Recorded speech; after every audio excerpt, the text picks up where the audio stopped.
Question number 6 बोल रहा है the period of revolution of the planet A around the sun is 8 times that of the B, यानी कि दो planet हैं जो सन के अराउंड रिवॉल्व कर रहे हैं, planet A and planet B.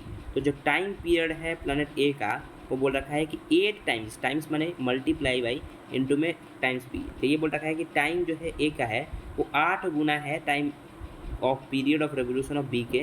तो बोल रखा है कि अगर डिस्टेंस ऑफ ए कितना गुना होगा, मान लो x मान लो, तो x गुना होगा डिस्टेंस ऑफ b के।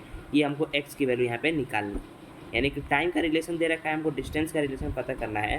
तो ये जो क्वेश्चन है वो सीधे सीधे केप्लर्स के थर्ड लॉ पे बेस्ड है, और केप्लर्स का जो थर्ड नियम कहता है यानी थर्ड लॉ कहता है वो कहता है कि टाइम का स्क्वायर डायरेक्टली प्रोपोर्शनल होगा रेडियस से क्यू के। तो इसी प्रोपोर्शन को हम लोग क्या कर लेंगे, हम लोग इसको रेशियो वाइज तोड़ लेंगे। तो हम लोग यहाँ पे बोल सकते हैं कि T1/T2 का जो रेशियो होगा यानी उसका जो स्क्वायर होगा वो R1/R2 के क्यूब के बराबर हो जाएगा। तो इसी रिलेशन का हम लोग यूज़ करेंगे। और हमको कंडीशन क्या दे रखा है, तो कंडीशन दे रखा है कि टाइम पीरियड ऑफ ए जो है वो 8 टाइम्स होगा टाइम पीरियड ऑफ बी के। इसका मतलब यहाँ पे हम लोग यहाँ पे बोल सकते हैं कि जो टाइम ए और टाइम बी का जो रेशियो है वो कितना हो जाएगा, वो 8:1 यानी 8 हो जाएगा। तो this is the one aspect we have, जिसको हम लोग ऊपर रख देते हैं। और हम लोग जो रेशियो बनाए थे, रेशियो था T1/T2 का स्क्वायर बराबर R1/R2 का क्यूब।